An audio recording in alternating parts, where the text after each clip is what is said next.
पिछले कुछ दिनों पहले डिस्ट्रिक्ट राजौरी के अंदर जो फ्लड आया था, कितना ही ज़्यादा लॉस हुआ। हमारे साथ एक्सक्लूसिव बातचीत करने के लिए deputy commissioner Rajouri Shri Abhishek Sharma ji. Sir, जो डिस्ट्रिक्ट राजौरी के अंदर एक डिज़ास्टर हुआ, फ्लड आया, अभी तक सर लोगों का कितना ही बड़ा लॉस हुआ और एडमिनिस्ट्रेशन की तरफ से कौन-कौन से स्टेप लिए गए? आकिब, आपको मालूम है कि 18 और 19 की जो रात थी उसमें एक बहुत बड़ा फ्लड राजौरी में आया और अनप्रेसिडेंटेड रेनफॉल हुआ। कहते हैं कि 2014 से भी ज़्यादा जो राजौरी तवी रिवर है उसमें पानी पड़ा और उसमें सबसे ज़्यादा जो नुकसान हुआ, आपने देखा बेला का पूरा बस स्टैंड वो उसमें बह गया। उसके अलावा लोगों के घरों में, मलिक मार्केट में, मदीना कॉलोनी में पानी घुस गया। बहुत सारे हमारे यहाँ पे स्लम एरिया थे वो सबमर्ज हो गए और इसके अलावा बहुत सारी ऐसी दुकानें थी, लोग किराए पे रहते थे, वो पूरा इलाका जो है वो डूब गया। और इसके अलावा पब्लिक इंफ्रास्ट्रक्चर को भी काफ़ी क्षति पहुंची। ये इंसिडेंट जो है, लगातार बारिशें पूरी 5 दिन चली लगातार और उसकी वजह से काफ़ी कुछ नुकसानात हुए। जो सबसे पहली प्रायोरिटी थी उसमें थी लाइफ को बचाना, जी। लोगों की ज़िंदगी जो अ, उसको बचाने के लिए सबसे पहला रेस्क्यू ऑपरेशंस टाइमली चलाए गए, जिससे कि मुझे लगता है कम से कम 650 लोगों को हमने रेस्क्यू किया उन एरिया से जहाँ वल्नरेबिलिटी थी। और उसके बाद हमने देखा कि जो भी नुकसान हमारे हुए उसमें टोटल डिस्ट्रिक्ट में 4 डेथ्स हुई। 3 की डेड बॉडी ट्रेस की गई तत्काल और उनको जो रिलीफ था वो इमिडिएटली पे किया गया। एक एम्प्लॉय पीएचई के थे जिनकी डेड बॉडी अभी तक ट्रेस नहीं हुई है। उसमें लगातार इंडियन आर्मी से हेल्प ली गई, एनडीआरएफ की टीम्स ने विजिट किया, लेकिन 5 दिन के बाद भी वो डेड बॉडी ट्रेस नहीं हुई। उसके लिए भी अभी प्रयास चल रहे हैं। नेक्स्ट जो स्टेप स्टेप है वो है असेसमेंट ऑफ डैमेज का, जिसमें जितना भी नुकसान हुआ है उसकी असेसमेंट्स चल रही हैं। लगभग 164 के करीब फैमिलीज़ को अभी तक कंपनसेशन पे किया जा रहा है। और जितने भी लोगों को डैमेज हुआ है, नुकसान हुआ है, इसमें जो कभी भी डिज़ास्टर होता है उसकी कुछ गाइडलाइंस हैं एसडीआरएफ की। उस एसडीआरएफ की गाइडलाइंस के मद्देनज़र रखते हुए उनको अमाउंट्स पे किया जाएगा। सर, जितनी लोगों की गाड़ियाँ, जो व्हीकल्स थी, जो अभी तक बह चुकी हैं, सर क्या उन लोगों के लिए गवर्नमेंट क्या करेगी? आकिब, तकरीबन अभी तक जो हमारे पास आंकड़े हैं उसमें 50 गाड़ियों का डैमेज हुआ है जी। और 50 के करीब गाड़ियां जो हैं वो मिसिंग है। सर। जितने भी लोगों का इंश्योरेंस, इंश्योर्ड व्हीकल्स थी, हमारी इंश्योरेंस कंपनीज के साथ मीटिंग हुई। उसमें एआरटीओ को नोडल ऑफिसर बनाया गया और इंश्योरेंस कंपनीज ने पूरा भरोसा दिया है कि जो भी इंश्योर्ड व्हीकल्स हैं उनको हम पूरा का पूरा हेल्प करेंगे उसमें। लेकिन प्रॉब्लम वहाँ पे आएगी जहाँ पे अनइंश्योर्ड व्हीकल्स होंगी, उसमें गाइडलाइंस के मुताबिक उसमें प्रोविजंस नहीं है, लेकिन फिर भी अभी असेसमेंट्स हम कंप्लीट कर रहे हैं। सर, जितने भी पब्लिक आपको देख रही है, अगर कोई इस तरीके का इंसिडेंट फिर से होता है, वेदर का कुछ भी अभी कंफर्म नहीं बताया जा सकता। सर, आपकी क्या अपील रहेगी जितने भी पब्लिक आपको इस वक़्त देख रहे हैं? सबसे पहले देखिए, आगे भी पूरा मानसून सीज़न है, जी।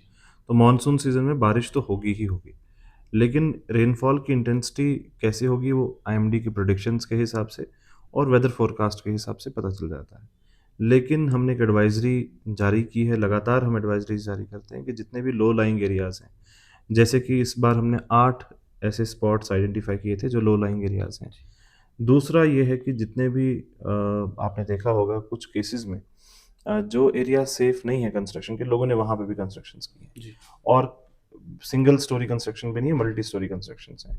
जो इंसिडेंट लाइब्रेरी वाला हुआ जिसमें 2 बच्चों ने अपनी जान गंवाई, उसको पूरा जिस तरीके से वो पूरा बिल्डिंग कंस्ट्रक्ट हुआ है वो पूरी की पूरी बिल्डिंग अनसेफ है। तो मेरी रिक्वेस्ट सभी लोगों से, जितने भी लोग इसको देख रहे हैं, कि जो भी नदी नालों के आसपास लोग रहने वाले हैं, एक तो अपना जो लास्ट हाईएस्ट फ्लड लेवल है उस पे मद्देनज़र रखें। जैसे ही एडमिनिस्ट्रेशन की तरफ से, कंट्रोल रूम की तरफ से अलर्ट नोटिस, अलर्ट मैसेज के अलर्ट्स आएँ, मीडिया के थ्रू में ऐसे अलर्ट मैसेजेस आएँ, तो उन लो लाइंग एरियाज़ को वेकेट करें, सेफ एरियाज़ में चले जाएँ।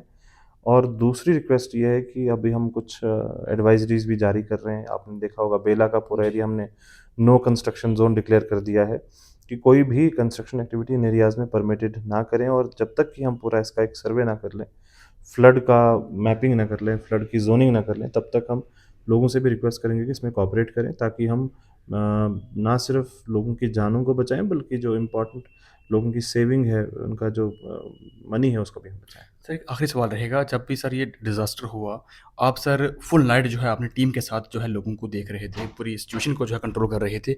सर जिन लोगों की ज़मीनें बह चुकी हैं, जो पे अगर जिसमें दान जो है वो लोग लगाते हैं, हुँ। वो एक दिन पहले ज़मीन थी, दूसरे दिन वो ज़मीन हुँ। वहाँ पे नज़र ही नहीं हुँ। आ रही है। सर उन लोगों के लिए कंपनसेशन किस टाइप का मिलेगा? आकिब, मैंने आपको बताया कि पहला हमारा जो था वो फ़ोकस था लाइफ़ को सर बचाने का।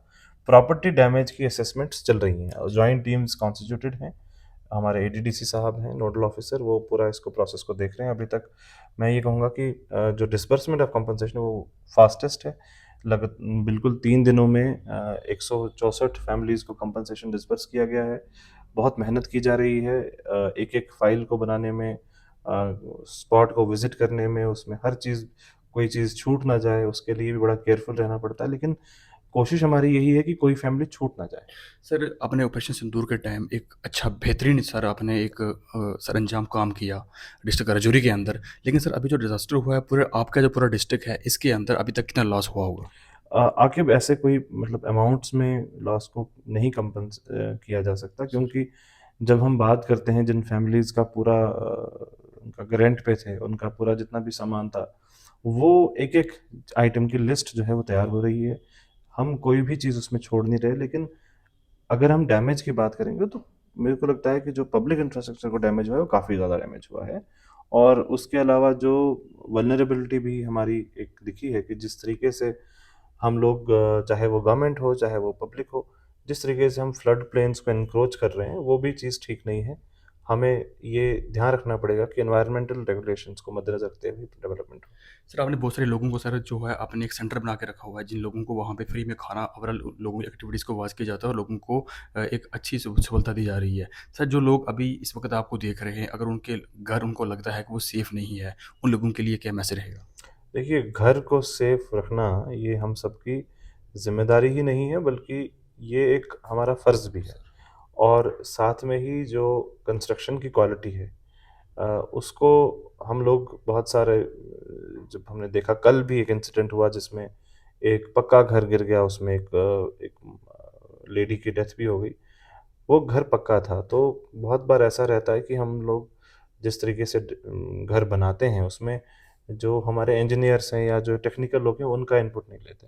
तो जो भी इलाके, जैसे राजौरी के अंदर आपने देखा होगा, लैंडस्लाइड बड़ा रेगुलर है।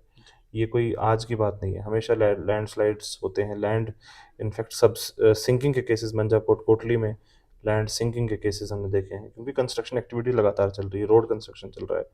जो रोड की एक्सकवेशन होती है, पहाड़ी एक्सपोज हो जाती है और पहाड़ी में लैंड स्लाइड्स होने के चांसेस होते हैं और उस चपेट में लोगों की ज़मीनें भी आती हैं, घर भी आते हैं।